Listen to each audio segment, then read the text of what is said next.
السلام علیکم ورحمۃ اللہ وبرکاتہ۔ دوستو، آج کی ویڈیو میں ہم بتائیں گے اونٹ کو خواب دیکھنے کی کیا تعبیر ہے۔ نمبر 1، خواب میں اونٹ دکھائی دینے سے مراد غم اور پریشانی ہے۔ نمبر 2، اگر کوئی شخص اونٹ کو اپنے اوپر حملہ آور ہوتے ہوئے دیکھے تو اس سے مراد یہ ہے کہ اسے کوئی پریشانی یا بیماری یا کسی بے وقوف شخص سے جھگڑا کرنے کی نوبت آئے گی۔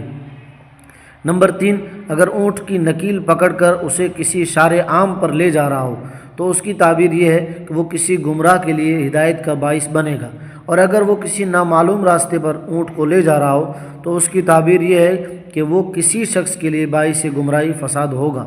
نمبر 4، اگر اونٹ کو ذبح کرے تو اس سے مراد یہ ہے کہ اس کو راحت اور آرام نصیب ہوگا۔ نمبر 5، اگر اونٹ سے نیچے گر پڑے تو اس سے مراد یہ ہے کہ وہ غربت اور افلاس میں مبتلا ہو جائے گا۔ نمبر 6، اگر اونٹ اس کو کاٹ لے تو وہ سخت بیماری میں مبتلا ہو جائے گا۔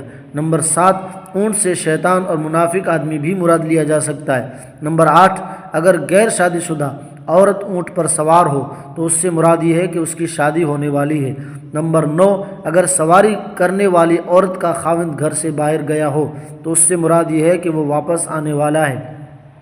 نمبر 10، اگر کوئی شخص اونٹنی کا دودھ دو رہا ہو تو اس کی تعبیر یہ ہے کہ اسے حکومت کی طرف سے مال اور دولت ملے گا۔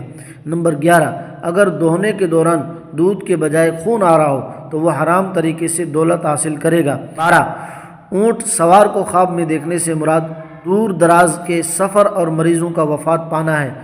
نمبر 13، اس سے ملاح بھی مراد لیا جا سکتا ہے۔ نمبر 14، اگر اونٹنی شہر میں داخل ہوتی دکھائی دے تو اس سے مراد فتنہ فساد ہے، کیونکہ ارشاد باری تعالیٰ ہے اِنَّا مُرْسِلُ النَّاقَةِ فِتْنَةً لَهُمْ فَارْتَقِبْهُمْ وَاصْطَبِرْ، بے شک ہم ان کی آزمائش کے لیے اونٹنی بھیجیں گے، لہٰذا اے صالح علیہ السلام تو ان کا منتظر رہ، صبر کر۔ اگر اونٹنی کی ٹانگیں کاٹ دے تو اس کی تعبیر یہ ہے کہ وہ شخص اپنے کیے پر نادم ہوگا۔ اونٹنی کی تعبیر عورت سے بھی کی جا سکتی ہے۔